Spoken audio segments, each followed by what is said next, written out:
Howdy y'all, I hope you guys are doing well. I hope you guys are safe out there and I hope you guys are healthy.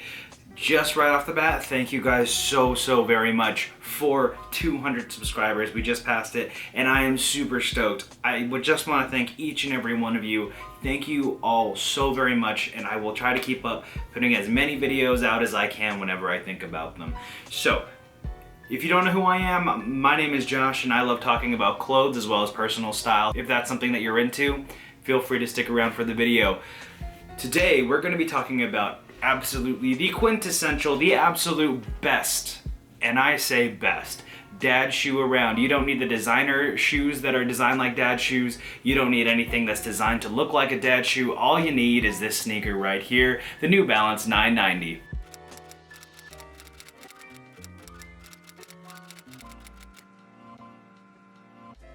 So at the start of this video, I'm just going to go through a very brief history on New Balance and the 990 itself, and then after that go into reviewing the shoes that I have in hand right now, and then kind of as we go along, I'll give you some reasoning as to why I think they're so great. So, New Balance started in 1906 all the way in Boston, Massachusetts. They basically started as a company that made insoles for shoes, making them more comfortable for people, which then went on to make their own shoes down the road. So they've been around for over 100 years, which I think is really cool to say as any company, but they have created probably one of the most comfortable shoes that I've ever worn. So these are the New Balance 990s. They are great shoes, truly great shoes. They are synonymous with older individuals, like you'll see dads wearing them, grandpas wearing them, you'll just see the elderly in general wearing them. And I suspect it is because they are so comfortable. They definitely have the support that a lot of older people want and need. And really, I use them for just about anything. Whether I'm going out for, I don't know, maybe a little light jog, a run, maybe when I go hiking, sometimes I'll wear a pair of 990s. Of course, not extreme hiking, but more so kind of like just walking a trail, maybe doing a little bit of light hiking. I'll wear a pair of 990s and the tread is perfect and they wear great. They last truly forever, which I think is also such a plus. And really, I will say that I think these are more comfortable than Boost. So, the various iterations of the 990 initially first started releasing in 1986. That's when the V1 came out, which I'll have a picture of right here. Then it took quite a while for them to update that model, and the 990 V2 did not come out until 1998, which then kind of started to take the shape of what we know as the 990 today. Again, took a very long while for them to update that model itself, and the 990 V3 then came out in 2012.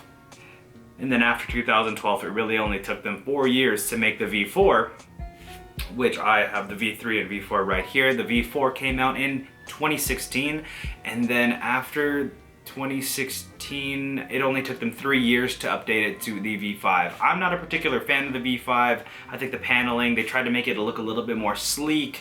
I'm not a fan of that. I love how chunky and just kind of grotesque they are in nature, how really just unapologetically ugly that they look, but they really do make up for it when it comes to how they feel. I have the V3 right over here, so I'm just gonna basically give you guys a couple of details that stick out to me and compare them to the V4. Right over here is the side profile of the V3 itself. Great shoe, very chunky, very wide, has various different materials like suede as well as mesh going on right here. So the most notable characteristics is that 3M New Balance symbol on the side, as well as the webbing pattern. I don't really want to call it webbing, but it kind of looks like webbing with the suede going on, and then integrating it with mesh, as well as this darker kind of webbing of gray. On the back it has a New Balance logo, as well as made in the USA. On the tongue, you're going to have the New Balance spell out right there, as well as USA.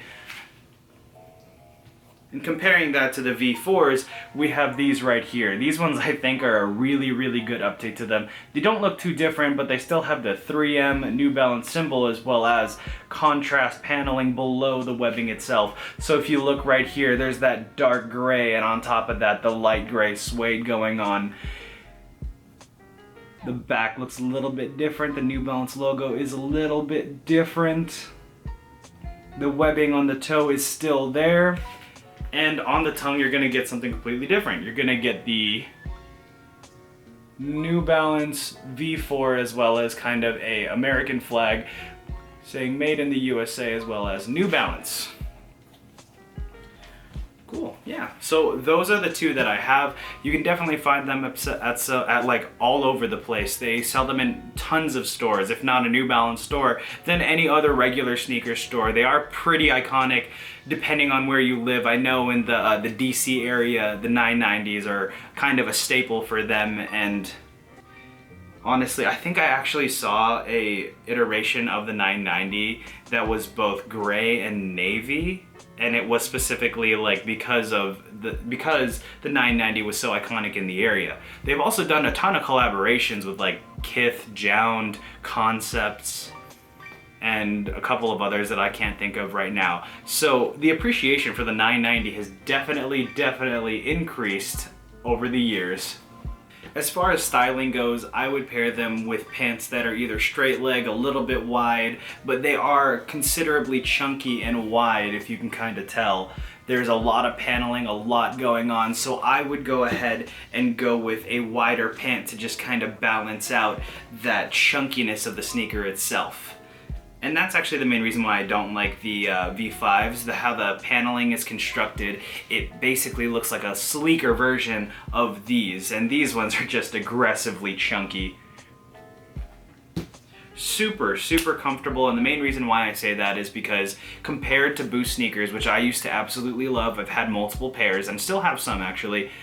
Boost, I think the problem with Boost is that whenever, like, they're great for standing and just a casual day. However, when I'm walking, maybe doing a little bit of like more walking than usual, jogging, maybe a little bit of a light run, Boost sneakers tend to kind of compress so much that the energy absorption is just completely null and, well, I don't know if I said that right.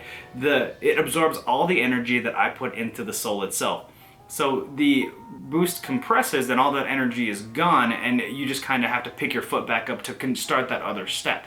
Whereas when you're doing the 990s, you step and then the energy can be very easily returned. It's very reactive so that you can kind of continue your run, walk, whatever you're doing.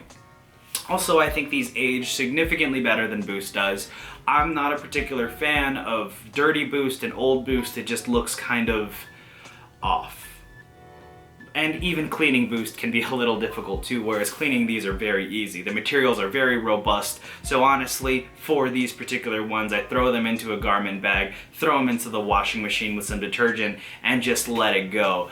Definitely really easy to clean these, as opposed to Boost, where you're just kind of scrubbing at it and then it kind of has that lasting film of like yellow going on if you are in like dirt, mud, whatever it may be.